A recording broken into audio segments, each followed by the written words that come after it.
नमस्कार दोस्तों, आपका स्वागत है आपके अपने चैनल स्टडी वाइन्स ऑफिशियल पर। तो आज के इस वीडियो में हम रामसर साइट्स के बारे में पढ़ेंगे। ये कंप्लीट वीडियो होने वाली है आपके लिए, जिसमें हम देखेंगे कि वेटलैंड क्या है, रामसर समझौता क्या है और इससे रिलेटेड जो भी महत्वपूर्ण तथ्य हैं वो भी देखेंगे। और इसके बाद में सारे रामसर साइट्स आपको मेमोरी टेक्निक के हेल्प से याद कराऊंगा। यानी कि वीडियो खत्म होने के बाद जितने भी रामसर साइट्स हैं ना, सब आपको उंगलियों पर याद होंगी। ये बहुत ही इंपॉर्टेंट वीडियो होने वाली है आपके लिए, क्योंकि सभी परीक्षाओं में रामसर साइट से तो क्वेश्चन पूछा ही जाता है। तो पहले हम पूरे टॉपिक को अच्छे से पढ़ेंगे, फिर उसके बाद मेमोरी टेक्निक से इसे याद करेंगे और लास्ट में प्रैक्टिस क्वेश्चन भी लगाएंगे। इसलिए पूरी वीडियो को देखिए और लास्ट में प्रैक्टिस क्वेश्चन जरूर लगाइए। तो चलिए बिना देरी किए हुए वीडियो को शुरू करते हैं। तो चलिए वीडियो की शुरुआत करते हैं। सबसे पहले देखते हैं कि आर्द्र भूमि यानी वेटलैंड होता क्या है। तो इसके नाम में ही क्लियर है। वेट मतलब क्या होता है, नमी, और लैंड क्या होती है, जमीन। तो नमी वाली जमीन को ही आर्द्र भूमि कहा जाता है। आर्द्र मतलब कि नमी। तो नमी या दलदली भूमि वाले क्षेत्र को आर्द्र भूमि या इंग्लिश में वेटलैंड कहते हैं। दरअसल वेटलैंड वैसे क्षेत्र हैं जहाँ पर भरपूर नमी पाई जाती है और इसके कई लाभ भी हैं। आर्द्र भूमि क्या करती है, जल को प्रदूषण से मुक्त बनाती है। और आर्द्र भूमि वह क्षेत्र है जो वर्ष भर यानी पूरे साल आंशिक रूप से या पूर्णतः जल से भरा होता है। जैसे कि दलदली भूमि, झीलें, लेगून, तालाब, डेल्टा, प्रवाल भित्तियां, उथले समुद्र, बाढ़ के मैदान, ये क्या है, ये आर्द्र भूमियां हैं। तो हमने समझा कि आर्द्र भूमि होती क्या है। अब देखते हैं कि आर्द्र भूमि के फायदे क्या हैं, क्यों महत्वपूर्ण है आर्द्र भूमियां, वेटलैंड। तो सबसे पहले कि ये लोगों की आजीविका के लिए महत्वपूर्ण है। दुनिया की तमाम बड़ी सभ्यताएं जो भी हुई हैं, ये जल स्रोतों के निकट ही बसती हैं। और आज भी वेटलैंड विश्व में भोजन प्रदान करने में महत्वपूर्ण भूमिका निभा रहा है। वेटलैंड के पास रहने वाले लोगों की जीविका बहुत हद तक प्रत्यक्ष या अप्रत्यक्ष रूप से इस पर निर्भर होती है। इसमें क्या करते हैं, मछली पालन करते हैं, मछलियाँ होती हैं, और भी बहुत फ़ायदे हैं वेटलैंड के आजीविका के लिए, लोगों के लिए इम्पोर्टेंट है। कई बार क्या होता है, इसमें देखते हैं दलदल वाली ज़मीन है, कीचड़ वाली ज़मीन है, यहाँ पर कमल के फूल भी होते हैं, बहुत सी चीज़ें होती हैं। और जो वेटलैंड है, वैसे भी ये क्या करती है, जल को प्रदूषण से मुक्त बनाती है। उसके और क्या-क्या फ़ायदे हैं, तो पर्यावरण संरक्षण के लिए महत्वपूर्ण है। वेटलैंड जैसे पारिस्थितिकीय तंत्र हैं जो बाढ़ के दौरान जल के आधिक्य का अवशोषण कर लेते हैं। यानी जब बाढ़ आती है तो जो बाढ़ का पानी होता है, यह क्या करता है, उसे अवशोषित कर लेता है। इस तरह बाढ़ का पानी झीलों एवं तालाबों में एकत्रित हो जाता है, जिससे कि मानवीय आवास वाले क्षेत्र जलमग्न होने से बच जाते हैं। तो पर्यावरण के संरक्षण के लिए भी महत्वपूर्ण है। और इतना ही नहीं, कार्बन अवशोषण और भूजल स्तर की वृद्धि में, यानी कि जो वाटर लेवल है उसे बढ़ाने में और कार्बन अवशोषण करने में इसकी महत्वपूर्ण भूमिका है वेटलैंड की। देख रहे हैं कितने फायदे हैं इसके। तीसरा फायदा क्या है कि उपयोगी वनस्पतियों एवं औषधीय पौधों के उत्पादक में भी ये सहायक है। वेटलैंड जंतु ही नहीं बल्कि पादपों की दृष्टि में भी महत्वपूर्ण समृद्ध तंत्र है, जहाँ उपयोगी वनस्पतियाँ और औषधीय पौधे भी प्रचुर मात्रा में मिलते हैं। और इसी के साथ जो वेटलैंड है ना, इसे बायोलॉजिकल सुपरमार्केट भी कहा जाता है और किडनीज ऑफ द लैंडस्केप भी कहा जाता है। ये एसएससी में क्वेश्चन पूछा गया था कि किडनीज ऑफ द लैंडस्केप किसे कहा जाता है, तो किसे कहा जाता है, वेटलैंड को, यानी कि आर्द्र भूमि को। तो बायोलॉजिकल सुपरमार्केट क्यों कहते हैं, तो वेटलैंड्स को बायोलॉजिकल सुपरमार्केट इसलिए कहा जाता है क्योंकि ये विस्तृत भोज्य जाल यानी कि फूड वेब का निर्माण करते हैं, इसीलिए इसे बायोलॉजिकल सुपरमार्केट कहते हैं। और किडनीज ऑफ द लैंडस्केप क्यों कहते हैं, तो जैसे जो हमारी किडनी होती है, किडनी क्या करती है, ब्लड को फिल्टर करती है। उसी प्रकार जो ये वेटलैंड है, ये क्या करते हैं, ये जल को फिल्टर करते हैं, यानी कि जल को शुद्ध करते हैं और प्रदूषण से मुक्त करते हैं। इसीलिए इसे किडनीज ऑफ द लैंडस्केप कहा जाता है। जैसे हमारी किडनी का काम हमारे शरीर के लिए है, ब्लड को फिल्टर करना, उसी प्रकार वेटलैंड का काम क्या है, पानी को फिल्टर करना, जल को शुद्ध करना। इसीलिए इसे याद रखें, किडनीज ऑफ द लैंडस्केप कहते हैं और इसी को बायोलॉजिकल सुपरमार्केट कहा जाता है। इसके बाद आगे हम रामसर स्थल के महत्वपूर्ण तथ्य देख लेते हैं। तो पहले तो हम समझ लेते हैं कि आखिर ये रामसर साइट होती क्या है, रामसर नाम इसका पड़ा क्यों, पहले तो वो देख लेते हैं। तो रामसर समझौता क्या है, रामसर कन्वेंशन क्या है। तो जो रामसर है ना, ये ईरान का एक शहर है जहाँ पर 2 फरवरी 1971 में आर्द्र भूमि के संरक्षण के लिए, आर्द्र भूमि को बचाने के लिए, स्थायी उपयोग के लिए एक अंतरराष्ट्रीय संधि पर हस्ताक्षर किए गए थे। इसीलिए इसे रामसर समझौता कहा जाता है। तो ईरान के रामसर शहर में आर्द्र भूमियों को बचाने के लिए अंतर्राष्ट्रीय संधि पर हस्ताक्षर किए गए थे। इसीलिए से रामसर समझौता कहते हैं। और रामसर समझौता के अंतर्गत जो भी वेटलैंड आते हैं उन्हीं को रामसर साइट्स कहा जाता है। तो रामसर कन्वेंशन का उद्देश्य क्या है? दुनिया में महत्वपूर्ण वेटलैंड की सुरक्षा करना है। और यह 21 दिसंबर 1975 में प्रभाव में आया था। तो जो संधि हुई थी, हस्ताक्षर हुए थे 2 फरवरी 1971 में हुए थे, लेकिन ये प्रभाव में कब आया था? 21 दिसंबर 1975 को। तो विश्व आर्द्र भूमि दिवस कब मनाया जाता है? जब इसके लिए बैठक की गई थी। कब? 2 फरवरी को। तो 2 फरवरी को वर्ल्ड वेटलैंड डे मनाया जाता है। तो इस बार की 2024 की वर्ल्ड वेटलैंड की थीम क्या थी?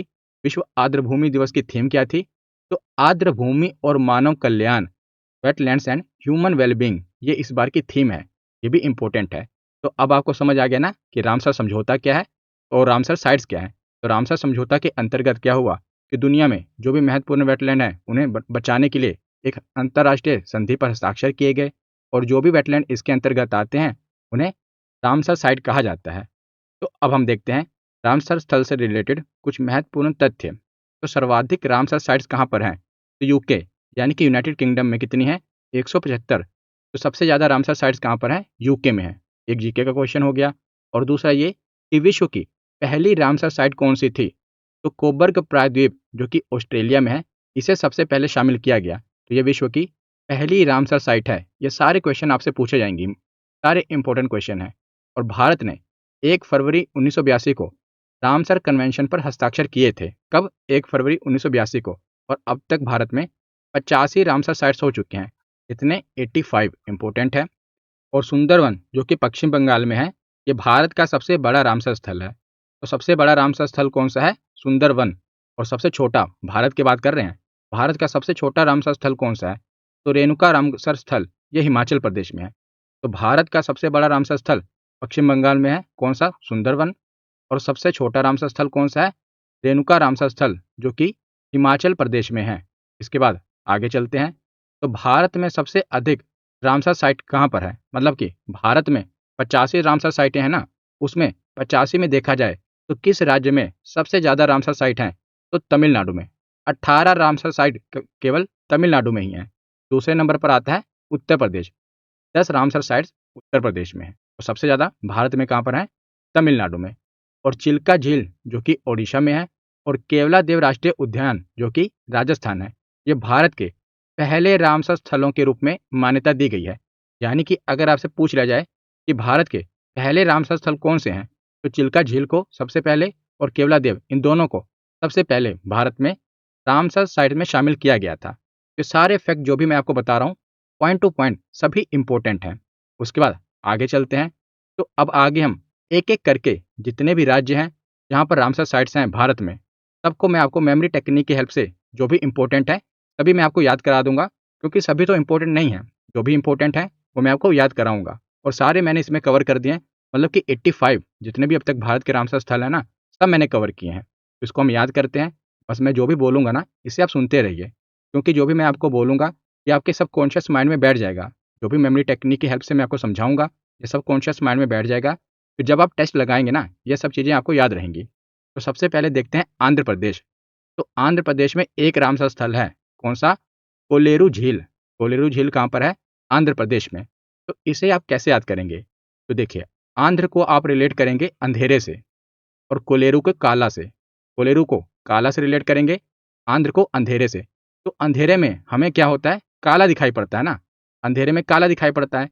या आप आंध्र को अंधे से रिलेट कर सकते हैं कि अंधे व्यक्ति को काला दिखाई पड़ता है। तो इससे आपको याद रहेगा। वैसे आपको याद करना हो तो वैसे याद कर लीजिए, लेकिन अगर आपको मेमोरी टेक्निक से याद करना हो, मेमोरी टेक्निक क्या होती है कि जब भी कोई डाटा हमें याद करना होता है तो उसे हम किसी दूसरी स्टोरी से रिलेट कर लेते हैं, या अपने आप से कोई स्टोरी बना लें जिससे हम रिलेट कर पाएँ। स्टोरी उससे मिलती-जुलती होनी चाहिए। जैसे ये आंध्र है, तो इसे हम अंधे से रिलेट कर सकते हैं, और कोलेरू काला से मिलता-जुलता है, तो अंधे व्यक्ति को काला दिखाई पड़ता है या अंधेरे में हमें काला दिखाई पड़ता है। अब जब भी देखना क्वेश्चन आएगा ना कि कोलेरू झील कहाँ पर है, तो ये बात आपको याद आएगी कि आंध्र अंधेरा, कोलेरू काला। तो कोलेरू झील कहाँ पर है? आंध्र प्रदेश में है। क्योंकि वैसे आप याद करेंगे तो 85 रामसर साइट्स याद करना थोड़ा डिफिकल्ट है। मुश्किल नहीं है, लेकिन डिफ़िकल्ट है। लेकिन इस प्रकार टेक्निक से, मेमोरी टेक्निक से याद करेंगे तो आपको याद हो जाएगी। उसके बाद चलते हैं असम में। तो असम में भी एक रामसर स्थल है। कौन सा? दीपोर बिल। बहुत बार एग्जाम में पूछा गया है, रेलवे में तो कई बार पूछा गया है कि दीपोर बिल रामसर साइट्स कहाँ पर है, तो ये असम में है। तो इसे आप कैसे याद करेंगे? तो असम को आप रिलेट करेंगे आसमान से, असम को आसमान से, और दीपोर में क्या है? द्वीप। तो आसमान में आप रात में देखते हैं तो आपको दीप दिखाई पड़ते हैं। दीप यानी कि जो तारे, तारे दीपों की तरह नहीं दिखाई पड़ते, ऐसा लगता है कि आसमान में किसी ने दीप जला दिए हैं। तो इससे आपको याद रहेगा कि आसमान में रात को दीप दिखाई पड़ते हैं, तारे दिखाई पड़ते हैं। तो दीपोर बिल कहाँ पर है? आसमान में है। उसके बाद असम में है। अब आगे देखते हैं बिहार। तो बिहार में 3 रामसर स्थल हैं, कौन कौन से? काबरताल झील, नागी पक्षी अभयारण्य और नकटी झील। तो काबरताल झील तो बहुत इंपॉर्टेंट है। तो पहले हम काबर और नागी को देखते हैं कि इन्हें कैसे याद करेंगे कि बिहार में है। तो बिहार को आप रिलेट करेंगे बाहर, बिहार बाहर, और काबर को कबाड़, नागी में क्या है? नाग। तो अगर आपके घर में कबाड़ या नाग हो तो आप क्या करेंगे? उसे घर से बाहर निकाल देंगे ना, कबाड़ को घर में तो नहीं रखेंगे। और अगर घर में नाग घुस आए तो नाग को क्या घर में बैठा के रखेंगे? नहीं, उसे भी घर से बाहर निकाल देंगे। तो काबड़ और नाग को क्या कर देंगे? घर से बाहर निकाल देंगे। तो काबर ताल झील और नागी पक्षी अभयारण्य कहाँ पर है? बिहार में है। तो इस प्रकार आप मेमोरी टेक्निक से इसे याद करेंगे। अब नकटी झील को या कैसे याद करेंगे? तो देखिए, नकटी और झील और बिहार में क्या है? हार। तो जब भी कोई व्यक्ति हार जाता है तो दूसरा व्यक्ति क्या कहता है? यार नाक कटवा दी तुमने। कहते हैं ना कई बार, हमें तो याद करना है इसलिए हम कह रहे हैं कि कोई व्यक्ति जब हार जाता है तो कहते हैं यार नाक कटवा दी। तो नक कटी यानी कि नाक कटवा दी, क्यों? क्योंकि वो हार गया। तो बिहार में क्या है? हार, और नकटी में क्या है? कटी। क्या कट गई? नाक कट गई क्योंकि हार गया। तो अब देखिए, आपको याद रहेगा काबरताल झील कहाँ है, नागी पक्षी अभयारण्य क्या है, और नकटी झील कहाँ है। वीडियो खत्म होने के बाद भी आप देखेंगे तो आपको याद रहेगा कि बिहार में है। इसके बाद आगे है गोवा। तो गोवा में एक रामसर स्थल है, इसका नाम है नंदा झील। तो यह नंदा झील, ये कहाँ पर है? गोवा में। तो इसे आप कैसे याद करेंगे? तो देखिए, गोवा को तो गोवा ही रहने दीजिए, और नंदा में क्या है? नंदा। नंदा को आप पढ़ेंगे अनंदा। तो जब भी दोस्त गोवा जाने के लिए बात करता है तो आप आनंदित हो जाते हैं ना। कोई भी हो, कहते हैं चलो गोवा चलते हैं, तो सब आनंदित हो जाते हैं, पता नहीं क्यों पर खुश हो जाते हैं। तो नंदा को आप रिलेट करेंगे आनंदा से, और गोवा तो गोवा है ही। तो जब भी गोवा जाने की बात हो तो लोग आनंदित हो जाते हैं कि हाँ ठीक है, गोवा चलते हैं। तो नंदा झील कहाँ पर है? गोवा में है। अब इसके बाद अगली रामसर साइड पे चलते हैं और उसको देखते हैं कि कैसे याद करते हैं। अब आगे हम पहुंच गए गुजरात में। तो गुजरात में 4 रामसर स्थल हैं, खिजड़िया पक्षी अभयारण्य, नल सरोवर पक्षी अभयारण्य, ओल झील और वाधवाना वेटलैंड। ये चारों आपके लिए इंपॉर्टेंट हैं। इसमें से ये 3 तो मोस्ट इंपॉर्टेंट हैं, खिजड़िया, नल सरोवर और वाधवाना, बहुत बार पूछे गए हैं। ये कहाँ पर है? तो गुजरात में है। तो देखिए, अब इसकी क्या कहानी याद करेंगे जिससे हमें ये चारों याद रहें। तो सबसे पहले जब भी गुजरात आता है तो दिमाग में आता है कि जो स्टैचू ऑफ यूनिटी है, जो कि पूरी दुनिया की सबसे बड़ी स्टैचू है, मूर्ति है, वो कहाँ पर है? तो गुजरात में है ना। सबसे बड़ी प्रतिमा गुजरात में किसकी? सरदार वल्लभ भाई पटेल की, जिसे हम कहते हैं स्टैचू ऑफ यूनिटी। तो जो स्टैचू ऑफ यूनिटी है, अब देखना उसी से रिलेट करके हम इसे याद करेंगे। कैसे? जो स्टैचू ऑफ यूनिटी है ना, वो कहाँ पर बनी है? तो वो सरदार सरोवर बांध पर बनी है। मतलब कि सरदार सरोवर बांध के पास है, वहाँ पर सरदार सरोवर बांध है। तो सरदार सरोवर बांध, और किस शहर में है स्टैचू ऑफ यूनिटी? तो गुजरात के केवड़िया। आपने सुना भी होगा न्यूज़ में, और आप गूगल भी कर लेंगे तो देखना कि वो कहाँ पर है। तो गुजरात के केवड़िया शहर में है। देखिए यहाँ पर खिजड़िया केवड़िया से रिलेट करता है कि नहीं? केवड़िया। उसके बाद सरदार सरोवर बांध, ये क्या है? नल सरोवर। तो नल सरोवर सरदार सरोवर। वाधवाना में क्या है? बांध। तो देखिए, तीनों आप रिलेट कर पा रहे हैं। और जो स्टैचू ऑफ यूनिटी है, आसमान में है, थल में है? जमीन पे ही है तो थल पे है। अब देखिए, गुजरात से हमने कैसे पकड़ा इसको कि गुजरात में क्या है? स्टैचू ऑफ यूनिटी है, जो कि 182 मीटर है, और ये दुनिया की सबसे ऊंची मूर्ति है। सरदार सरोवर बांध पर है, केवड़िया शहर में है। तो खिजड़िया से केवड़िया, नल सरोवर सरदार सरोवर, बांधवाना बांध, और थोल थल पर है। तो ऐसी मेमोरी टेक्निक आपको कहीं पर नहीं मिलेगी, इससे आपको सभी याद हो जाएंगे। अब हम आगे चलते हैं। तो आगे आगे हम हरियाणा में। तो हरियाणा में कितने रामसर स्थल हैं? 2 रामसर स्थल हैं। अब कौन कौन से हैं? तो पहला है सुल्तानपुर राष्ट्रीय उद्यान, और दूसरा है भिंडावास वन्यजीव अभयारण्य। तो इन दोनों को कैसे याद करेंगे? तो सुल्तानपुर में क्या है? सुल्तान। और आपको पता है सुल्तान मूवी किसकी है? सलमान खान की। जो कि आपने देखा होगा कि उसमें वो रेसलर होते हैं। कहाँ के रेसलर होते हैं? तो हरियाणा के होते हैं ना। तो इससे रिलेट कर पाएंगे कि सुल्तानपुर में है सुल्तान। सुल्तान मूवी है सलमान खान की, उसमें वो रेसलिंग करते हैं, कुश्ती करते हैं। और कहाँ के होते हैं वो? तो हरियाणा के होते हैं। उसके बाद है भिंडावास। तो भिंडावास में क्या है? भिंडा। भिंडा को आप रिलेट करेंगे किससे? भिंडी से। और भिंडी कैसी होती है? कौन से रंग की होती है? तो भिंडी हरे रंग की होती है, हरी। अब दोनों याद हो गए कि नहीं? सुल्तानपुर में सुल्तान, सुल्तान सलमान खान की मूवी, और उससे आपको रिलेट हो गया हरियाणा। और भिंडावास में क्या है? भिंडी, मतलब भिंडा को भिंडी से रिलेट करेंगे। और भिंडी कौन से रंग की होती है? तो हरी रंग की होती है, तो हरियाणा में है हरी। तो अब आपको दोनों याद हो गए। अब आगे चलते हैं हिमाचल प्रदेश में। तो हिमाचल प्रदेश में 3 रामसर साइट्स हैं। चंद्रताल, पोंग डैम यानी जिसे पोंग बांध कहते हैं, और तीसरा है रेणुका झील। तो इसे आप कैसे याद करेंगे? रेणुका झील बहुत बार पूछी गई है, और पोंग बांध जिसे पोंग डैम कहते हैं इंग्लिश में, हिंदी में पोंग बांध कहते हैं, ये दोनों बहुत बार पूछे गए हैं। और तीसरा है चंद्रताल। तो पहले हम देखते हैं कि पोंग बांध, एक है पोंग बांध, ये वन्यजीव अभयारण्य है, और दूसरा है रेणुका झील। इसे हम कैसे याद करते हैं? तो देखिए, जो हिमाचल है ना, हिमाचल को आप तोड़ेंगे तो ये क्या है? हिम का आंचल, जिसके आंचल में हिम है, हिम यानी कि बर्फ। तो हिमाचल बर्फ से ढका हुआ है, यानी कि हिम का आंचल है, तो बर्फ से ढका हुआ है। तो जाहिर सी बात है कि बर्फ पे अगर आप चलेंगे तो आपके पैर क्या हो जाएंगे? जाम हो जाएंगे, बंध जाएंगे। तो रेणुका को आप रिलेट करेंगे, ये रेणुका है ना, ये वाला रेणुका लेक, इसे रन से रिलेट करेंगे। रन यानी कि जब आप बर्फ पर दौड़ेंगे तो क्या होगा? आपके पग, पग यानी पैर, बंध जाएंगे, जाम हो जाते हैं ना। जब भी आप ठंडी चीज पर चलते हैं तो क्या होता है? पैर शून्य हो जाते हैं कि नहीं? तो जब भी आप हिमाचल यानी कि हिम के आंचल पर रन करेंगे तो क्या होगा? पग बंध जाएंगे, पैर जाम हो जाएंगे। तो इससे आपको ये दोनों रिलेट हो जाएंगे। और चंद्रताल कैसे याद करेंगे? तो जो हिमाचल है, जैसे मैंने नाम बताया कि हिम का आंचल पूरा बर्फ से ढका हुआ है, और जो बर्फ से ढका होगा उसे आप देखेंगे तो कैसे दिखाई देगा? सफेद दिखाई पड़ेगा। और चंद्रताल, अगर ताल में चंद्रमा दिखाई देगा चांदनी की रोशनी में, तो भी चंद्रमा सफेद दिखाई देगा। दोनों सफेद दिखाई दे रहे हैं कि नहीं? हिमाचल पे अगर आप हिमाचल में हिम को देखेंगे, बर्फ सफेद दिखाई दे रही है। चंद्रमा को ताल में देखेंगे तो भी चांदनी दिखाई दे रही है उसकी। तो इससे आप रिलेट कर पाएंगे तीनों को। रेणुका मैंने बताया कि अगर आप बर्फ पे रन करेंगे तो पग बंध जाएंगे, और चंद्रताल समझ आ गया आपको। इसके बाद आगे है जम्मू और कश्मीर। तो जम्मू कश्मीर में 5 रामसर स्थल हैं। कौन कौन से? पहले देख लेते हैं।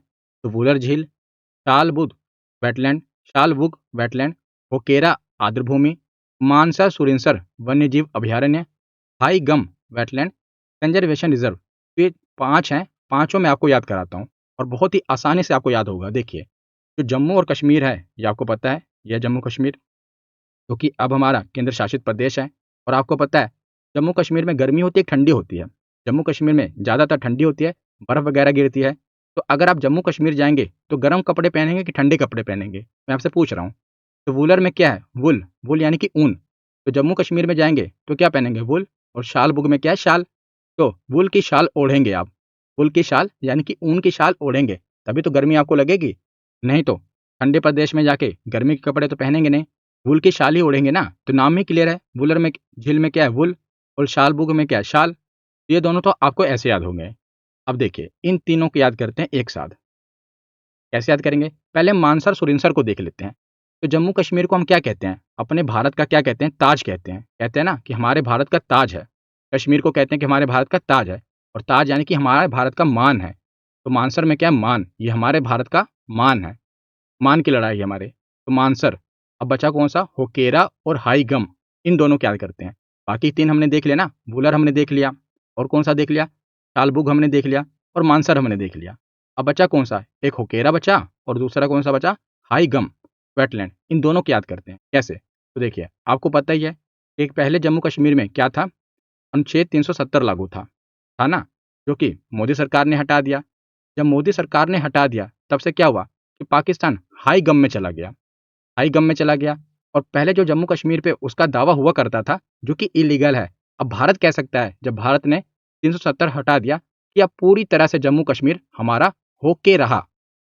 अब पूरी तरह से जम्मू कश्मीर हमारा होके रहा। तो एक मेमोरी टेक्निक है, जिसे मुझे टाइम लगा इसे बनाने में, लेकिन इससे आपको हेल्प जरूर होगी कि जब से हमने हटाया है, जो पाकिस्तान है वो हाई गम में चला गया है, और अब जम्मू कश्मीर हमारा होके रहा है, होके रहा आर्द्रभूमि। पहले भी हमारा था, अब तो हमारा दावा और भी मजबूत हो गया है, अब तो ये हमारा होके रहा। तो इससे आपको पांचों याद हो गए कि नहीं? एक बार दोबारा देखिए, मैं इसको इरेज कर देता हूँ। अब आप खुद ही आपको टेक्निक याद हो गई होगी कौन कौन सी है। अब देखिए, सबसे पहले देखिए, हमने पढ़ा कि जो जम्मू कश्मीर है ठंडा इलाका है, तो वूल की शाल हम ओढ़ेंगे वहाँ पर। तो दोनों याद हो गए। उसके बाद मैंने आपको बताया कि जम्मू कश्मीर हमारा मान है, हमारे सर का ताज है। उसके बाद मैंने आपको बताया कि जब से धारा 370 हटी है, तब से क्या हुआ, पाकिस्तान हाई गम में चला गया है और जम्मू कश्मीर हमारा पूरी तरह से होके रहा है। अब पाँचों आपको याद हो गए, रामसर साइड। अब जम्मू कश्मीर के बाद हम आगे बढ़ते हैं और देखते हैं कर्नाटक। तो कर्नाटक में 4 रामसर स्थल हैं। पहला कौन सा है? रंगनाथिट्टू, अंक समुद्र, अघनाशिनी, मगदी-केरे। तो इसमें से सबसे इम्पोर्टेंट है, जो कि ज़्यादातर यही पूछा जाता है अगर कर्नाटक से पूछा जाता है, कौन सा? रंगनाथिट्टू, ये सबसे इम्पोर्टेंट है। बाकी अंक समुद्र, अघनाशिनी और मगदी-केरे ये भी याद रखिएगा, कर्नाटक में है। तो सबसे इम्पोर्टेंट है रंगनाथिट्टू। तो इसकी ट्रिक मैं आपको बताता हूँ। तो कर्नाटक में क्या है? नाटक। कर्नाटक में है ना नाटक। तो जो नाटक करता है वो क्या करता है? अपने अलग अलग रंग दिखाता है। जो व्यक्ति नाटक करता है वो क्या करता है? अपनी पर्सनैलिटी के अलग अलग रंग दिखाता है। अपनी जो उसकी शख्सियत है उसके अलग अलग रंग दिखाता है, तभी वो नाटक करता है। तो रंगनाथ इट्टू पक्षी अभयारण्य कहाँ पर है? वैसे भी रंगनाथ स्वामी मंदिर बहुत ही प्रसिद्ध मंदिर है। मैंने इसके ऊपर जितने भी भारत के प्रमुख मंदिर है ना, उसके ऊपर वीडियो बनाई हुई है। तो रंगनाथ स्वामी मंदिर मैंने आपको बताया था, वो भी कर्नाटक में है। तो इससे भी आप याद कर सकते हैं। और वैसे भी मैंने आपको बता दिया कि जो व्यक्ति नाटक करता है वो अपने अलग अलग रंग दिखाता है। इसके बाद आगे चलते हैं। अब देखते हैं केरल। तो केरल में कितने रामसर साइट हैं? तो केरल में 3 रामसर स्थल हैं। कौन-कौन से? अष्टमुडी वेटलैंड, सस्थमकोट्टा झील और वेम्बनाड वेटलैंड, ये 3 हैं। तीनों को याद करेंगे तो देखिए, जो वेम्बनाड है इसकी कोई ट्रिक नहीं है। इसको मैं आपको बताता हूँ, इसको याद कैसे करना है। तो मैंने आपको पढ़ाया हुआ है कि जो वेम्बनाड है, झील है, ये क्या है? ये भारत की सबसे लंबी झील है। तो ऐसे आपको याद रहना चाहिए कि जो भारत की सबसे लंबी झील कौन-सी है? वेम्बनाड झील। क्योंकि हर चीज़ ट्रिक से याद नहीं करनी होती, कुछ चीज़ें तो फैक्ट याद भी होनी चाहिए ना। तो वेम्बनाड झील भारत की जो सबसे लंबी झील है, बड़ी नहीं, लंबी की बात कर रहा हूँ, लंबाई की। तो भारत की सबसे लंबी झील है वेम्बनाड वेटलैंड, जो कि केरल में है। ये तो आपको वैसे भी याद होना चाहिए। अब बचा कौन-सा? अष्टमुडी और सस्थमकोट्टा झील। इसको कैसे याद करेंगे? तो केरल को हम रिलेट करेंगे करेले से। केरल और करेला मिलता-जुलता है ना? तो केरल को रिलेट करेंगे करेले से। तो ज़्यादातर क्या होता है कि लोगों को करेला खाना अच्छा नहीं लगता, बच्चों को भी करेला खाना अच्छा नहीं लगता। लेकिन मम्मी क्या करती हैं, अगर घर में करेले की सब्ज़ी बन गई तो कहेंगे खानी तो पड़ेगी, नहीं तो और तो कुछ चारा है ही नहीं। तो क्या होगा, करेला खाना पड़ेगा। तो क्या करते हैं, जब मम्मी करेला लेकर आती हैं तो हम अपनी मूढ़ी हिलाते हैं, मूढ़ी यानी सिर, नहीं हम नहीं खाएँगे। उसके बाद अब ज़बरदस्ती कर दी मम्मी ने, खाना तो पड़ेगा ही, तो क्या करते हैं, तस्थम यानी कि साँस थाम कर हम करेला खा लेते हैं। तस्थम कोट्टा में क्या है? तस्थम, साँस थाम के हम करेला खा लेते हैं। सबसे पहले हम क्या करेंगे जब करेला आएगा? अपनी मूढ़ी हिलाएँगे, नहीं मैं नहीं खाऊँगा। अष्टमूढ़ी में क्या है? मूढ़ी। और उसके बाद अब खाना ही पड़ेगा, चारा ही नहीं है कोई। तो सस्थम, साँस को रोक कर खा लेंगे ताकि उसका स्वाद ना पता चले। तो सस्थम कोट्टा में क्या है? संस्थम। तो इस प्रकार आपको अष्टमूढ़ी और सस्थम कोट्टा याद रहेगा कि कहाँ पर है? ये केरल में है। अब आगे चलते हैं और देखते हैं। तो देखिए, हमारी जो प्राचीन भारत का इतिहास, मध्यकालीन भारत का इतिहास और आधुनिक भारत के इतिहास की कोई बुक आपको डाउनलोड करनी है, तो studyvanceofficial.com से आप डाउनलोड कर सकते हैं। इसमें मैंने चार्ट और डायग्राम से पूरी हिस्ट्री को समझाया है। ऐसी हिस्ट्री की ई बुक आपको कहीं नहीं मिलेगी। और अगर आपको हमारी पीडीएफ डाउनलोड करनी है, तो हमारे टेलीग्राम चैनल को ज्वाइन कर लीजिए, वहाँ से आपको पीडीएफ मिल जाएगी। इसके बाद आगे है लद्दाख। तो लद्दाख में 2 रामसर स्थल हैं और इन दोनों को याद करना बड़ा आसान है। देखिए, जब भी किसी रामसर स्थल के आगे तसो लिखा हो ना, इसको ऐसे सो बोलते हैं और लिखा होता है आधा ता, तसो लिखा है लेकिन बोलते क्या है? सो। अगर सो लिखा है तो समझ लीजिए वो लद्दाख का रामसर स्थल होगा। इसकी कोई ट्रिक नहीं है, बस इसको आपको ऐसे याद रखना है कि अगर आगे सो है तो वो पक्का कहाँ का होगा? लद्दाख का होगा। तो कार झील, तो मोरेरी झील। और वैसे भी अगर आपको मैं आपको इसको ट्रिक बता भी दूँ, ज़बरदस्ती की ट्रिक अगर आपको बनानी भी है, तो ऐसे भी आप देखिए, सो में क्या है? सो। और लद्दाख में क्या है? लद्दा। अगर आगे पढ़ेंगे लद्दा, लद्दा को आप रिलेट कर सकते हैं गद्दा। तो गद्दा मिलेगा तो आप क्या करेंगे? सो जाएँगे। तो ऐसे आप याद कर सकते हैं। वैसे आपको बिना ट्रिक के इसे याद करना है, लेकिन अगर फिर भी ट्रिक चाहिए तो ये है कि लद्दाख में क्या? लद्दा। लद्दा को रिलेट करेंगे गद्दे से। और सो में क्या? सो। तो गद्दे पे क्या करते हैं? हम सोते हैं। तो सो कार झील और सो मोररी झील कहाँ पर है? लद्दाख में है। तो आगे चलते हैं मध्य प्रदेश में। तो एमपी में 5 रामसर साइट्स हैं। कौन-कौन सी? भोज वेटलैंड, तख्य सागर, तिरपुर झील, यशवंत सागर और तवा जलाशय। तो इसमें से ये चारों तो बहुत इंपॉर्टेंट हैं। चारों में भी से देखा जाए तो नंबर 1 वाली तो भोज वेटलैंड, ये बहुत बार रिपीट होती है। तो भोज वेटलैंड, तख्य सागर, तिरपुर झील, यशवंत सागर और तवा जलाशय कहाँ पर है? तो ये मध्य प्रदेश में है। तो सबसे पहले देखते हैं भोज। तो आपको पता है राजा भोज कहाँ के हैं? राजा भोज मध्य प्रदेश के हैं। मध्य प्रदेश की जो राजधानी है कौन सी है? भोपाल है ना। तो भोपाल का पहले नाम क्या था? भोजपाल। राजा के नाम पर ही था, भोजपाल था। बाद में वो भोपाल बन गया, लेकिन पहले वो भोजपाल था। तो इसी से आपको याद होना चाहिए कि भोज कहाँ पर है, तो ये मध्य प्रदेश में है। और एक कहावत भी है ना, कहाँ राजा भोज कहाँ गंगू तेली। तो जो राजा भोज हैं कहाँ के थे? मध्य प्रदेश के। भोपाल जो उनकी राजधानी थी वो भी पहले भोजपाल थी। तो भोज कहाँ का है? मध्य प्रदेश का है। तो राजा भोज कहाँ के थे? मध्य प्रदेश के थे। उसके बाद आप देखेंगे तो सख्य के पीछे क्या है? सागर। और यशवंत के पीछे क्या है? सागर। और आपको पता होगा कि मध्य प्रदेश का एक बहुत ही इंपॉर्टेंट जिला कौन सा है? सागर। सागर कहाँ पर है? मध्य प्रदेश का जिला है। तो यशवंत के पीछे सागर है, सख्य के पीछे सागर है, तो ये भी आपको याद हो गए। अब है सिरपुर झील, एक यही इंपॉर्टेंट बच्चा है, सिरपुर झील। तवा जलाशय इतना इंपॉर्टेंट नहीं है, इसलिए इसकी कोई ट्रिक भी नहीं बनाई ताकि खिचड़ी ना बन जाए। और सिरपुर जो है ये इंपॉर्टेंट है।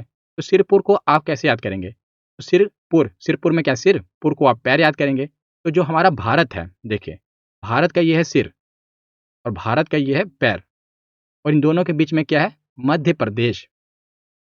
सिरपुर के बीच में क्या है? मध्य प्रदेश है। तो सिरपुर झील कहाँ पर है?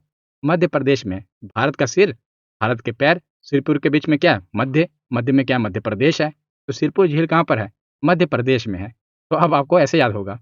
अब आगे चलते हैं, तो महाराष्ट्र में चलते हैं। महाराष्ट्र में क्या है?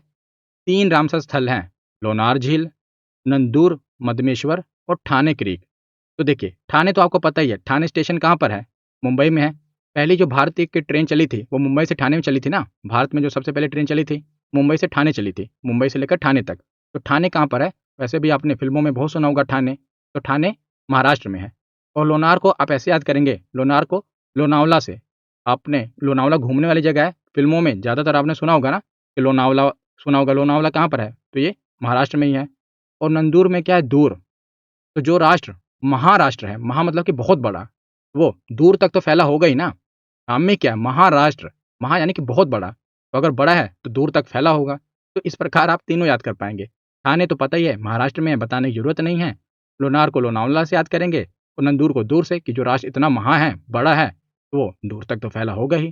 तो तीनों आपको याद हो जाएंगे, लोनार झील, नंदूर मधमेश्वर और ठाणे क्रीक। अब आगे है मणिपुर।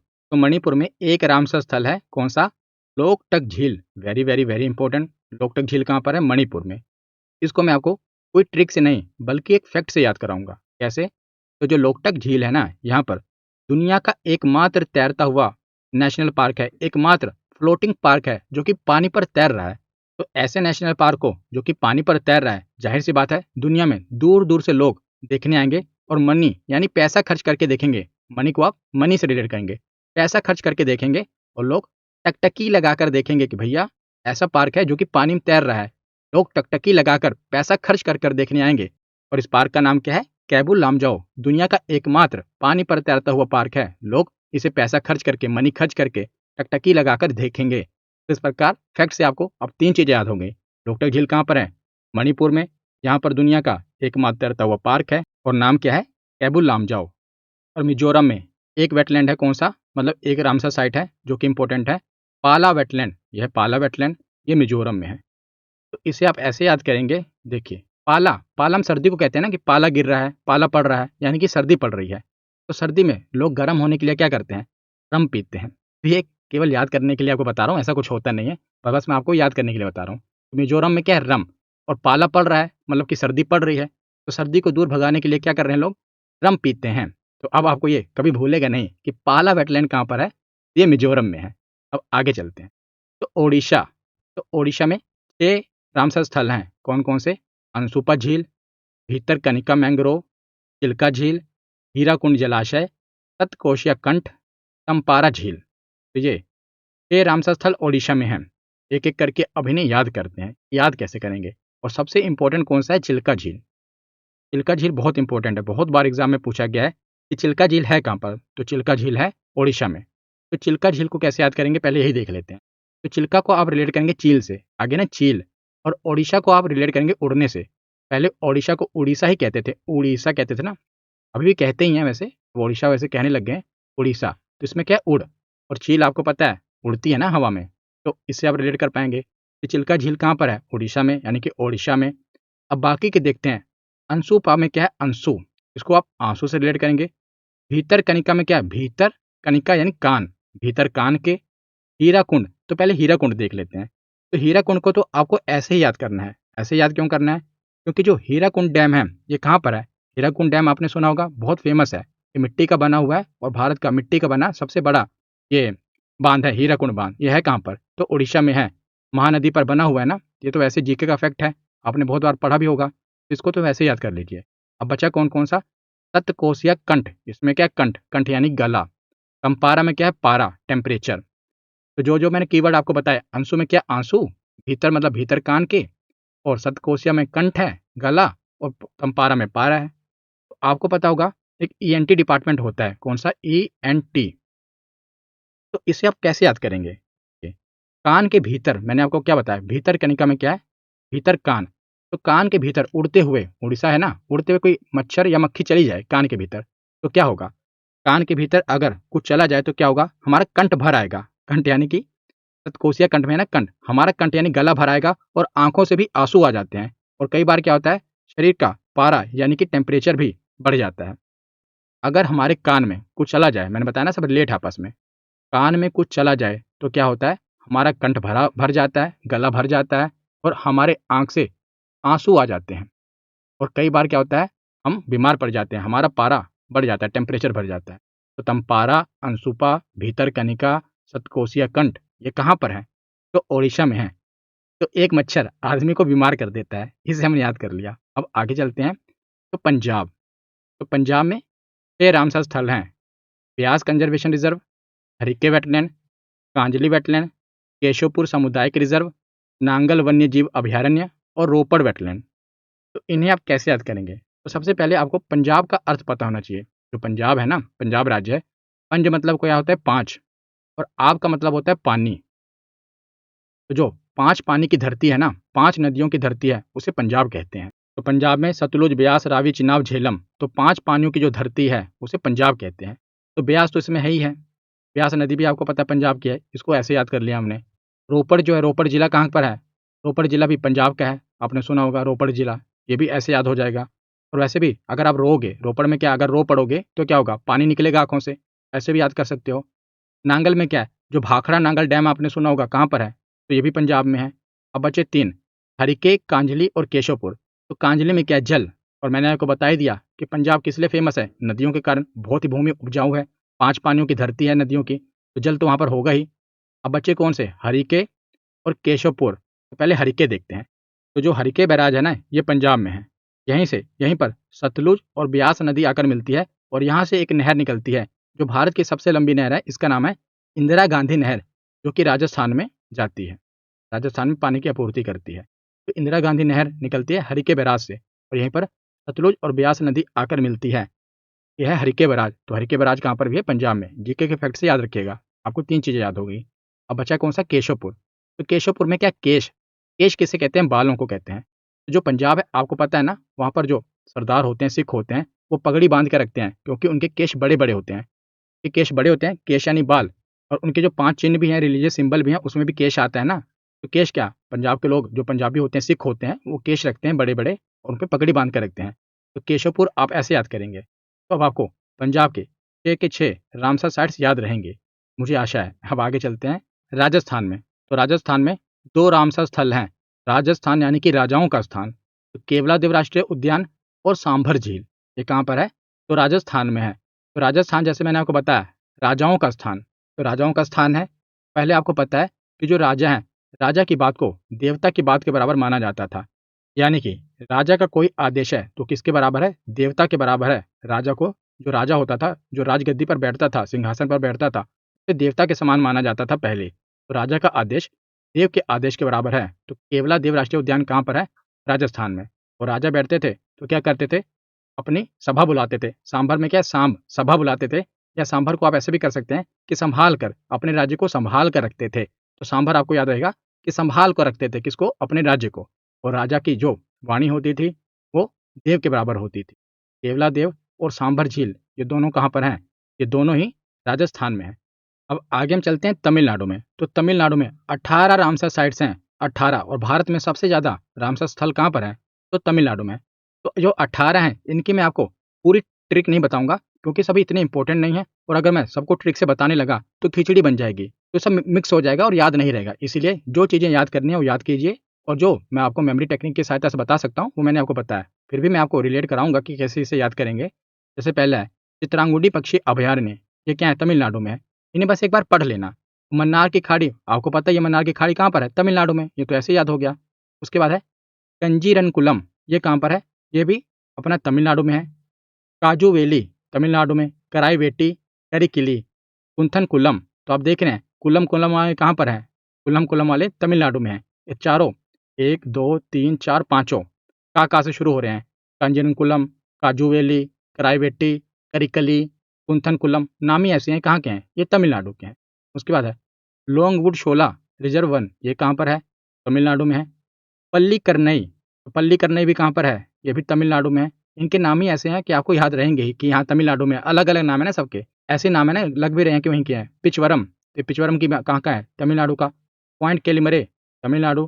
सुचिंदरम, उदयम थंडरपुरम, वडावुर, वेदांतकल, वेलोडे, वेम्बनूर और नंजरायन पक्षी अभयारण्य। ये 18 नाम हैं। इन्हें केवल एक बार पढ़ लेना, रटना नहीं है, केवल एक बार पढ़ना है।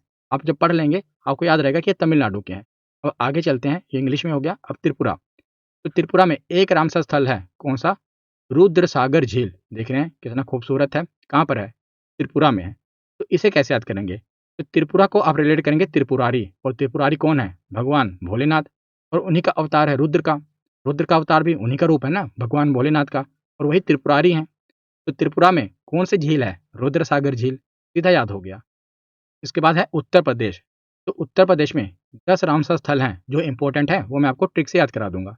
सबसे पहले है ऊपरी गंगा नदी, इंपॉर्टेंट है। इसे आप कैसे याद करेंगे? तो जो गंगा नदी है आपको पता है कहाँ से कहाँ तक बहती है। तो गंगा नदी के ऊपर मैंने पूरा डायग्राम की सहायता से कि कहाँ से गंगा नदी निकलती है, कहाँ तक जाती है, किन किन जिलों से होकर गुजरती है, और कई मिलियन लोग उस वीडियो को देख चुके हैं। तो आप अपने स्टडी वाइस ऑफिशियल चैनल पर गंगा नदी वाली वीडियो जरूर देख लेना। तो ऊपरी गंगा नदी, इसे आप कैसे याद करेंगे? तो गंगा नदी आपको पता है यूपी से भी होकर गुजरती है, लेकिन और भी जगह से तो गुजरती है। तो आपको याद कैसे रहेगा कि ऊपरी गंगा नदी उत्तर प्रदेश का वेटलैंड है? तो इसके नाम में ही क्या है? इसका नाम पढ़िए, पहले 2 वर्ड क्या है? यूपी, खुद ही बता रही है कि मैं यूपी की हूँ। यूपी गंगा रिवर, तो उत्तर प्रदेश में है ये, इसे आप याद करेंगे यूपी। उसके बाद है बखीरा अभयारण्य और हैदरपुर वेटलैंड, ये कहाँ पर है? यूपी में है। तो इन्हें कैसे याद करेंगे? तो यूपी में योगी जी का शासन चल रहा है। बस मैं आपको याद कराने के लिए बता रहा हूँ कि यूपी में योगी जी का शासन चल रहा है।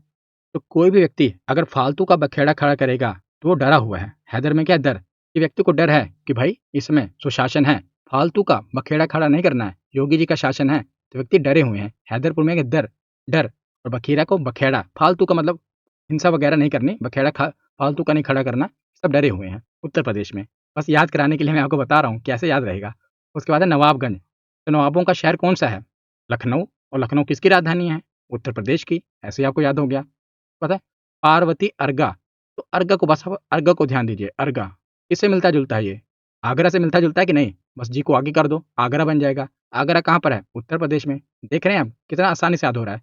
उसके बाद है सम्मान पक्षी अभयारण्य। तो इसमें योगी जी का शासन है, कहीं पर फालतू कुछ कब्जा हो रहा है तो तुरंत व्यक्ति के यहाँ बुलडोजर तो आ रहा है, उससे पहले सम्मन, सम्मन आ जा रहा है। तो सम्मन कहाँ का?